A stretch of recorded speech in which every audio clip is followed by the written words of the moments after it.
Each piece has its own unique story. I'm Scott Paton, and I'm a collector. My collection is made up entirely of pieces of Canadian military history that span from pre-World War I to the present. I have a specific interest in the men and women that served from Saskatchewan, and most importantly, southern Saskatchewan, and a lot of my collection revolves around that. When I was 5 years old, my uncle enlisted in the Canadian military and immediately became my hero. He was like a superhero to me. So growing up, I had G.I. Joes and, playing army with my friends. And I guess this is just the growing up extension of that. I really started getting more into collecting when my grandfather arrived at my front door with an old Lee Enfield rifle that I had coveted my entire life. I can't say that I have a favorite piece, but I would say that the ones that mean the most to me are the ones that are family related. I have a few things in my collection that are from an uncle that served in the Second World War, from my uncle that served in the Balkans in the 90s. Those are the most meaningful to me. I do have stuff that's maybe a little bit more unique or rare, but those are the ones that mean the most to me. Where do I find this stuff? Sometimes it finds me. Sometimes, there's a community of folks that are like me out there that collect things, and so things move amongst collections. Sometimes things arrive at my door from people that know that I have an interest in it and would be perhaps a good custodian for that piece that they have. I have a few things in the collection that have a unique story. I have a World War I tunic in my collection that the gentleman served with a Saskatchewan unit in World War I, and upon arriving home from the war had a very storied law practice in Toronto and ended up becoming a Canadian senator. I've got a couple of officer groupings of items from World War II where the officers were in fact killed in action. One of them was with the Royal Canadian Regiment and was killed in the operation at Ortona.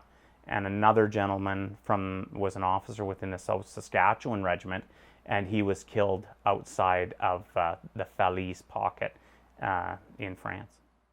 I really have an interest in images of our military past. And when I say ours, I say Canadian military, but more specifically Saskatchewan, South Saskatchewan military history. The images illustrate a youthful hopefulness and also the absolute destruction that war can wreak.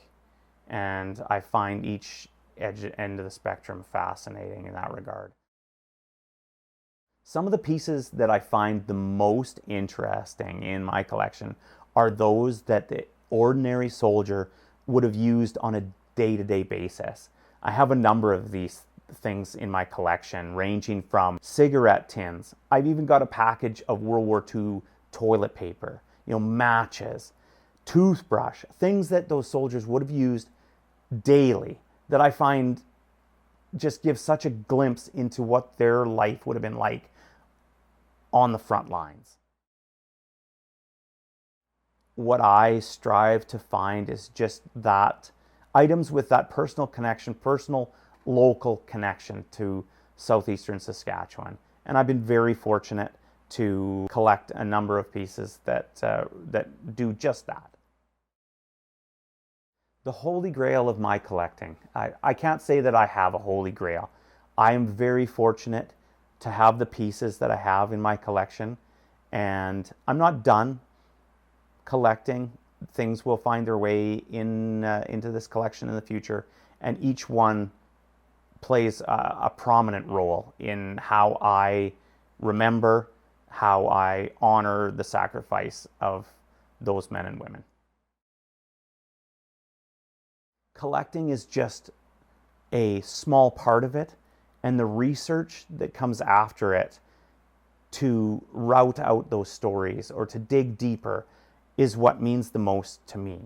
And there's a vast network of resources that are available for that.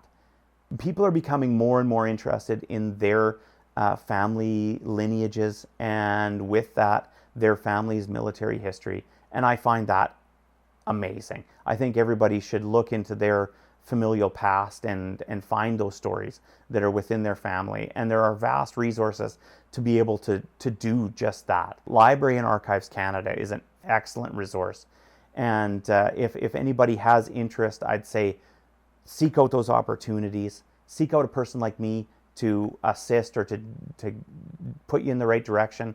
We're more than happy to help, because those stories need to be preserved. If some family member has interest in it and will take care of it and preserve it, that's where it should be.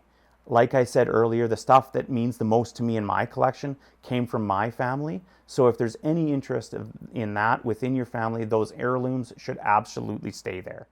It just didn't resonate enough with me as a kid how those stories would slip away, that those members of our community would slowly slip away. You want to learn that history, because if we don't take that opportunity, those stories will be lost to time. We have to preserve those stories so that we have them for posterity, and that we can continue to honor that history.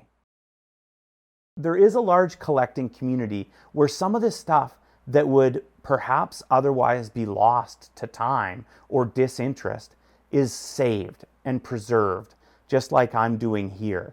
I don't consider myself the owner of any of these things in my collection.